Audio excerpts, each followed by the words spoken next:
हे champions, आज हम लोग बात करेंगे relation between CP and CV in thermodynamics. तो एक बहुत इंपॉर्टेंट रिलेशन निकल कर आता है और वो रिलेशन क्या है? CP minus CV equals to R. R यहाँ पर क्या है? गैस कांस्टेंट है। और ये जो रिलेशन है सीपी माइनस सीवी, ये किसी भी पर्टिकुलर गैस के लिए ट्रू है हमेशा। यहाँ पे जो सीपी है ये इंडिकेट कर रहा है molar specific heat capacity at constant pressure, और सीवी इंडिकेट कर रहा है molar specific heat capacity at constant volume. Clear है? अब नीट में एक क्वेश्चन आया था, तो वो क्वेश्चन क्या है? For O2 gas the value of CP minus CV. यहाँ पे जो ये Cp माइनस सीवी लिखा है और ये जो Cp माइनस सीवी लिखा है, इन दोनों में डिफरेंस है। डिफरेंस क्या है?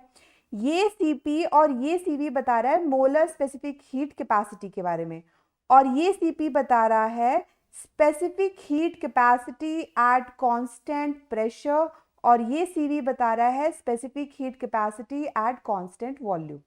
जैसा कि आप जानते हैं कि लास्ट लेक्चर में मैं ऑलरेडी डिस्कस कर चुकी हूं, जिसका लिंक मैं डिस्क्रिप्शन बॉक्स में दे दूंगी।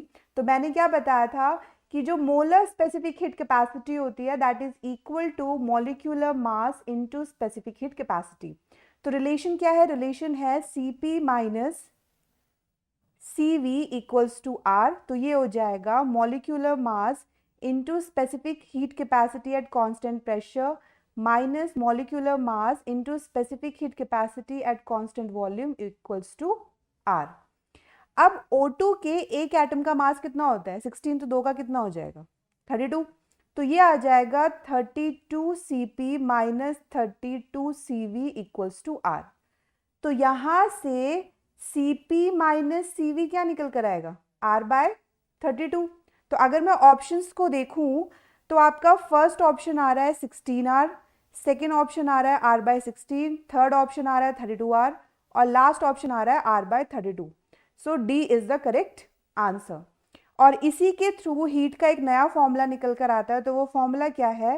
हीट एब्जॉर्ब्ड और released by gas at constant volume, वो किसके इक्वलेंट होगा? That is QV। जो मैंने यहाँ पे कहा ना, हीट एब्जॉर्ब्ड और released by gas at constant volume, वो क्या है? QV है, which is equal to NCV delta T।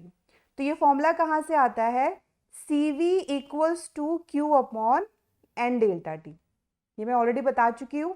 Molar specific heat capacity at constant volume equals to heat upon number of moles into change in temperature.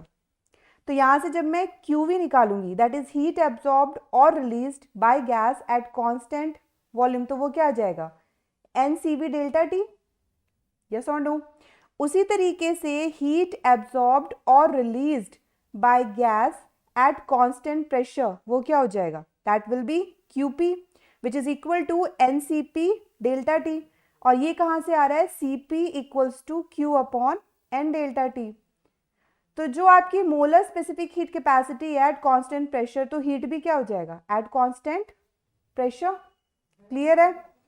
अब हम लोग क्या पढ़ेंगे? अब हम लोग पढ़ेंगे Cp और Cv डिफरेंट डिफरेंट गैसेस के लिए डिफरेंट डिफरेंट होता है। Cp और Cv डिफरेंट डिफरेंट गैसेस के लिए डिफरेंट डिफरेंट होता है, लेकिन आपको इसके लिए कुछ वैल्यूज याद रखनी पड़ेगी। तो वो वैल्यू क्या है? Cv equals to F by 2 into R। ठीक है? अभी हमने एक रिलेशन पढ़ा Cp minus Cv equals to R। तो यहां से Cp क्या निकल कर आ जाएगा? R plus Cv। यस और नो? तो Cv की वैल्यू कितनी आ रही है? F by 2R। तो Cp कितना आ जाएगा? F by 2 plus 1 into R। तो Cp हमारा क्या आ गया? F by 2 plus 1 into R। Clear है? अब यहाँ पे जो F है, F किसके बारे में बता रहा है? तो F आपको बता रहा है डिग्री ऑफ फ्रीडम के बारे में। F is degree of freedom, जो किस पे डिपेंड करता है? जो डिपेंड करता है एटोमोसिटी ऑफ गैसेस पे। एटोमोसिटी ऑफ गैस। क्लियर है? अब जो गैस की जो एटोमोसिटी होती है वो होती क्या है? F की जो वैल्यू है वो अलग होती है डिफरेंट टाइप ऑफ गैसेस के लिए। कैसे? अगर मोनोएटॉमिक गैस है, मोनोएटॉमिक गैस का क्या मतलब है, हीलियम, नियॉन, आर्गन, तो उसके लिए जो F है that is degree of freedom, उसकी वैल्यू किसके इक्विवेलेंट होगी, 3 के। और अगर डाई एटॉमिक गैस है दैट इज O2N2, अगर इस तरीके की गैस है तो जो डिग्री ऑफ फ्रीडम है दैट इज F, उसकी वैल्यू किसके इक्वल होगी, 5 के। Polyatomic gas that is O3, BF3, CO2, इसके लिए जो F की वैल्यू है that is degree of freedom की जो वैल्यू है वो किसके इक्वल होती है, 6 के इक्वल होती है, ठीक है। इसी तरीके से एक कांस्टेंट डिफाइन है और उस कांस्टेंट को हम लोग क्या कहते हैं, गामा, जो किसके इक्वलेंट होता है, जो होता है CP/CV। अगर मैं इसको प्रॉपर डेफिनेशन में कहूँ तो gamma is the ratio of molar specific heat capacity at constant pressure to the molar specific heat capacity at constant volume, ठीक है। सो क्लास, अब हम लोग ये देखेंगे कि डिफरेंट एटोमिसिटी ऑफ गैसेस का जब हम लोग CP, CV, गामा और F जब फाइंड आउट करते हैं तो वैल्यूज क्या निकल कर आती हैं, वो चीज मैं आपको इस टेबल के थ्रू एक्सप्लेन कर रही हूं, तो ध्यान से सुनना। मोनो एटॉमिक गैस के लिए F की value that is degree of freedom, उसकी वैल्यू कितनी होती है, 3, तो CV क्या हो जाएगा, 3/2R। CP क्या होता है, 3/2 + 1 × R, तो ये हो जाएगा 5/2R। क्लियर है। गामा क्या होता है, CP/CV, दैट इज 5/2 एंड 3/2, तो 5/3 कितना आ गया, 1.66। Is that clear. उसी तरीके से जब मैं बात करती हूँ डायएटॉमिक गैस की, तो डायएटॉमिक गैस के लिए F की वैल्यू कितनी होती है, 5, तो CV कितना आ जाएगा, 5/2R, और CP कितना हो जाएगा, 5/2 + 1 × R, तो ये हो जाएगा 7/2R। गामा क्या होता है, CP/CV, तो ये कितना आ जाएगा, 7/2 और 5/2, ये टर्म कैंसिल आउट हो गया, 7/5 कितना हो जाएगा, 1.4। पॉलीएटॉमिक गैस के लिए F की वैल्यू होती है 6, तो CV कितना हो जाएगा, 6/2R which is equal to 3R, और CP कितना हो जाएगा, 6/2R + R, तो ये हो जाएगा 3R + R which is equal to 4R। तो गामा क्या आ जाएगा, 4R/3R which is equal to 1.33। अगर आप लोग यहाँ पे ध्यान से देखो तो जैसे जैसे एटोमोसिटी बढ़ रही है, एटोमोसिटी ऑफ गैस बढ़ रही है, वैसे वैसे जो गामा की वैल्यू है वो क्या हो रही है, डिक्रीज हो रही है, यस और नो। जैसे जैसे एटोमोसिटी ऑफ गैस इंक्रीज हो रही है वैसे वैसे गामा की वैल्यू क्या हो रही है, डिक्रीज हो रही है।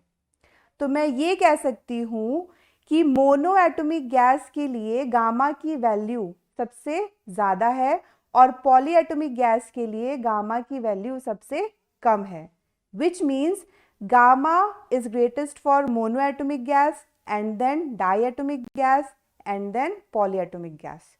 और ये वैल्यूज जो है ना 1.66, 1.4 और 1.33, ये चीज़ें आपको ध्यान में रखनी है।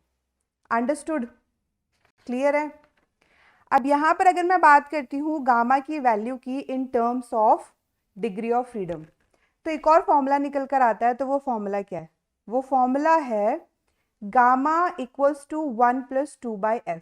यहाँ पर आप डायरेक्टली f की वैल्यू रखकर गामा की वैल्यू फाइंड आउट कर सकते हैं। देखो कैसे, अगर मैं बात करती हूँ मोनो एटॉमिक गैस की, तो मोनो एटॉमिक गैस की जो डिग्री ऑफ फ्रीडम की वैल्यू होती है which is equal to 3, value put करके देखो, तो गामा इक्वल्स टू 1 + 2/3, तो ये हो जाएगा 3 + 2/3 विच इज 5/3, तो ये कितना आ जाएगा 1.66।